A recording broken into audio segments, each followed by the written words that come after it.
राकेश जी, आप जिस शख्स से बात कर रहे हैं रैशनल और लॉजिक की, वो व्यक्ति है जिसने जब सर तन से जुदा की चैंट्स लग रही थी तो वो बोल रहा था नुपुर शर्मा की गलती है।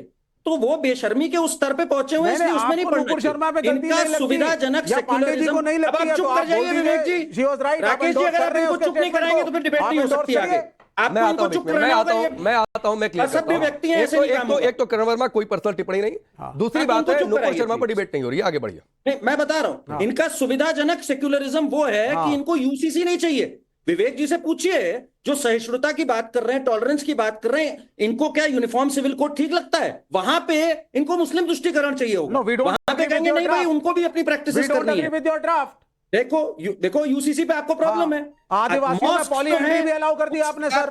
सारे हिंदू आदिवासियों को एक तरफ कर दिया। राकेश जी, ऐसे कैसे होगी बात?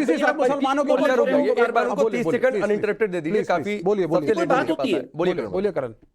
टेम्पल्स पे स्टेट का कंट्रोल होगा, उससे ये ठीक है। मॉस्क्स पे नहीं होगा, ठीक। मुस्लिम लॉज कोडिफाई नहीं होंगे। ट्रिपल तलाक इनके हिसाब से ठीक था, उस पे भी ये बहस करने आ गए थे। जितनी कुप्रथाएं हैं बाकी सब में, उसमें इनको कोई प्रॉब्लम नहीं होगी, वहां इनको सेक्युलरिज्म ठीक लगेगा। कुछ ही दिन पहले विवेक जी ही आप ही के मंच पे कह रहे थे कर्नाटका में जो लैंपोस्ट पे गदा के अंश हैं और हमारे हिंदू चिन्ह हैं, उनको हट जाना चाहिए सेक्युलरिज्म के नाम। मैंने कहा आज यही कह रहे हैं हेमंत बिस्वा शर्मा बिगट है, क्योंकि वो नमाज के लिए 2 घंटे की बात कर रहे हैं। मतलब जब सुविधाजनक सेक्युलरिज्म अच्छी लगे, जब सुविधाजनक सेक्युलरिज्म अच्छी लगे तो इनको अपनी प्रैक्टिस चाहिए, जब इनको तो नहीं चाहिए।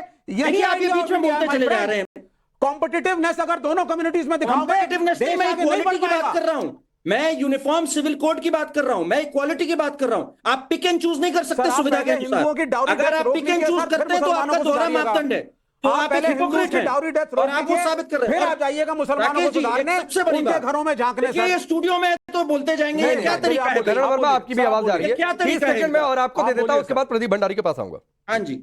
सबसे बड़ी बात राकेश जी जो है, हेमंत बिस्वा शर्मा कोई रिफॉर्म्स लाना चाहें तो ये तुरंत आ जाते हैं कहने की ये कम्युनल है। उन्होंने क्या बुरा करा भाई? उन्होंने जब चाइल्ड मैरिज को प्रोहिबिशन की बात करी तो ये सब आ गए, पूरी जमात आ गई सड़क के ऊपर। बदरुद्दीन अजमल आ गए, कह रहे थे हिंदू क्यों नहीं यंग शादी करते हैं, ये तो टिप्पणी करते हैं वो। उन्होंने जब कहा कि काजी सिस्टम अबॉलिश होके मुस्लिम मैरिजेस प्रॉपरली रजिस्टर होनी चाहिए, तो उसमें क्या प्रॉब्लम है इन लोगों को? उनको ना आज अगर वो कह रहे हैं कि नमाज ना पढ़नी चाहिए, 2 घंटे का ब्रेक नहीं होनी चाहिए, कैसे आपको पढ़नी है नमाज? बिल्कुल पढ़िए।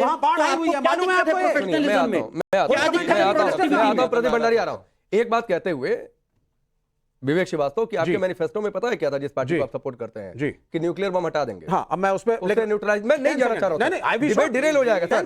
लेकिन सिर्फ ये कहना चाह रहा हूं कि सर कि आइडिया ऑफ इंडिया ये है कि हम दुनिया में सबसे कमजोर बन जाए। सर गलत सबसे कमजोर बन जाए। इधर पाकिस्तान है, उधर चीन है, हम सबसे कमजोर बन जाए। 10 सेकंड दीजिए सर, मैं सिर्फ 10 सेकंड लूंगा। लीजिए 10 सेकंड।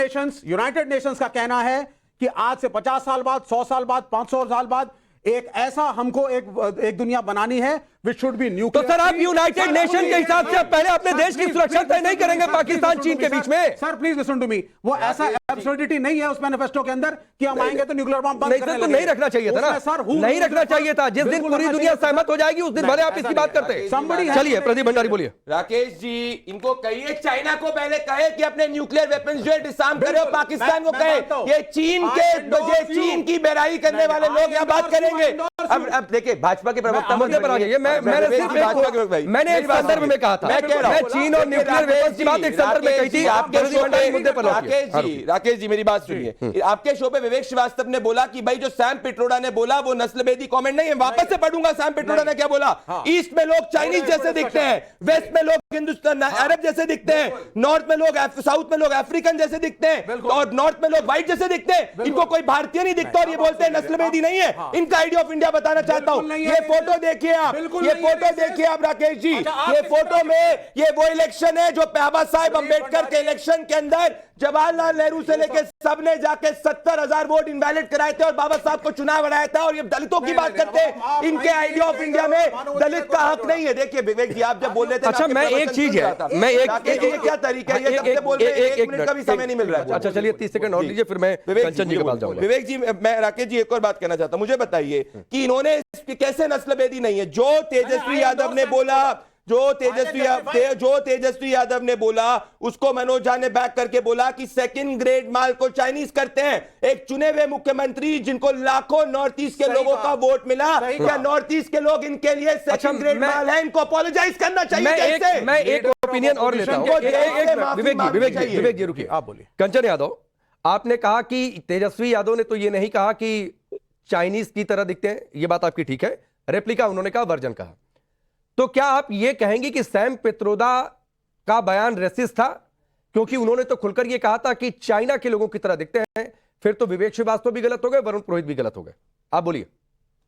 सुनिए, विवेक श्रीवास्तव जी का अपना ओपिनियन है, उनका अपना, और सैम पित्रोदा खुद को गलत मानते हुए उन्होंने इस्तीफा दिया। मैं तेजस्वी जी की बात कर रही हूँ, क्लियरली कह रही हूँ कि उनके कहने का बिल्कुल मतलब ये नहीं था कि रेसिस्ट कमेंट है। और सर प्रदीप भंडारी जी, एक बात और आपको बात बता दे कि हेमंत बिस्व शर्मा पूरे नॉर्थ ईस्ट नहीं है, ये बात क्लियर कर दीजिए। आपको एक नॉर्थ ईस्ट में वोट नहीं मिला, जमानत जब्त हुई आपकी पार्टी की, बिहार में भी आपकी सरकार नहीं है। राकेश जी ये देखिए, बार बार बीच में अगर पर्सनल कमेंट करेंगे तो मैं भी बोलूंगा करके। ठीक है, इनको क्लियर करिए। एक लाइन बोल दिया, देश के अंदर फेक न्यूज फैलाती है प्रधानमंत्री नरेंद्र मोदी के ऊपर। भंडारी आपने एक लाइन बोल दिया, अब कंचन यादव की बात पूरी होने दीजिए। बोलिए कंचन। भंडारी जी सुनिए, हम स्टूडियो में नहीं है, अगर स्टूडियो में होते तो आज आपको वहीं से बढ़िया समझाते। नहीं मैडम, इससे कोई फर्क नहीं पड़ता है, आपको भरपूर।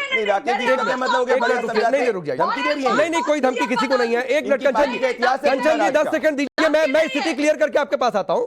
कोई किसी को धमकी नहीं दे रहा है, ना किसी को मैं देने दूंगा। कंचन यादव के कहने का यह मतलब हो सकता है कि स्टूडियो में रहने का अपना एक बेनिफिट होता है, आवाज कई बार डाउन नहीं हो सकती है, कई बार बाहर नेटवर्क की दिक्कत होती है, तो ये एक प्रैक्टिकल दिक्कत होती है। कंचन यादव अपनी बात पूरी करिए प्लीज, पर्सनल नहीं, मुद्दे पर। धन्यवाद, आपने पहली बार सही इंटरप्रेट किया। नहीं, हमेशा सही इंटरप्रेट करता हूं मैडम, कभी आपकी कंचन जी मैं हमेशा सही इंटरप्रेट करता हूं। कभी आपकी सहूलियत के हिसाब से होता है तो अच्छा लग जाता है, कभी आपकी सहूलियत के हिसाब से नहीं होगा तो बुरा भी लग जाएगा। चलिए मैं अपनी बात पूरी करिए, समय थोड़ा सा कम है, अपनी बात पूरी करिए। राकेश जी, मैं प्रदीप भंडारी जी को कह रही थी कि बीच में मत बोलिए और सुनिए कि हेमंत बिस्व शर्मा पूरे नॉर्थ ईस्ट नहीं है सर, और नॉर्थ ईस्ट में मणिपुर आता है, जिसके लिए आपके दिल में बिल्कुल दर्द नहीं है। मणिपुर जल जाए, मैं मणिपुर की बहन बेटियां उनको नंगा, बंगाल में भी दर्द है, मणिपुर भी दर्द है, बच्चे मार दिए जाए, रिफ्यूजी कैंप। बंगाल पे कभी जाइए बोल के, मणिपुर को लेकर उनको, आपको कोई दर्द है? हेमंत बिल्कुल है, तभी नॉर्थ ईस्ट के अंदर भारतीय जनता पार्टी और एनडीए की सरकारें हैं। फिर भंडारी जी, आप कह रहे हैं मेरे पे नीचे टिप्पणी कह रही है ये। अच्छा नहीं, अच्छा कोई ये नहीं है। अच्छा एक मिनट 30 सेकंड और कंचन यादव को दीजिए। और कंचन यादव नॉर्थ ईस्ट अकेले, लेकिन सुनिए असम तो उसी नॉर्थ ईस्ट में है ना, आप असम के लिए, आप मणिपुर के भी, असम की जनता ने तो वोट दिया उन्हें। नॉर्थ ईस्ट में भी एनडीए की सरकार, इनको बता दें। रुक जाइए 30 सेकंड कोई नहीं आएगा इसमें, उसके बाद प्रदीप जी आप रिप्लाई। हाँ, अगर ये फिर से बीच में बोले तो आपको फिर से 30 सेकंड। हाँ मैं फिर दूंगा तो प्रदीप, नहीं सुनिए मैं ठीक कर देता हूँ। प्रदीप भंडारी अगर 30 सेकंड बाद आपको समय चाहिए तो आप 30 सेकंड चुप रहेंगे। बोलिए। हाँ ठीक है, और अगर आप ही का लॉजिक हम उपयोग करें तो ये जो प्रधानमंत्री नरेंद्र मोदी जी है ना, वो हिंदू और मुसलमान और क्रिश्चियन और है ना सब के वो प्रधानमंत्री हैं, तो किसी एक कम्युनिटी के पीछे जो है वो चाहे योगी आदित्यनाथ हो क्यों हेट फैलाते हैं, वो चाहे गिरिराज सिंह हो क्यों हेट फैलाते हैं? आखिर वो एक सांसद सबके है ना, एक मुख्यमंत्री सबके हैं, जितने हिंदू के उतने मुसलमान के, उतने सिख के, उतने ईसाई के। तो मैडम ये आपका इंटरप्रिटेशन हो गया ना, ठीक है प्रदीप भंडारी रिप्लाई करेंगे, लेकिन मैं एक बात कह रहा हूं, ये आपका इंटरप्रिटेशन हो गया कि वो हेट फैला रहे हैं, लेकिन हेट फैला रहे हैं कि नहीं ये प्रदीप भंडारी रिप्लाई करेंगे। मैं एक तथ्यों के आधार पे बात करना चाहता हूं।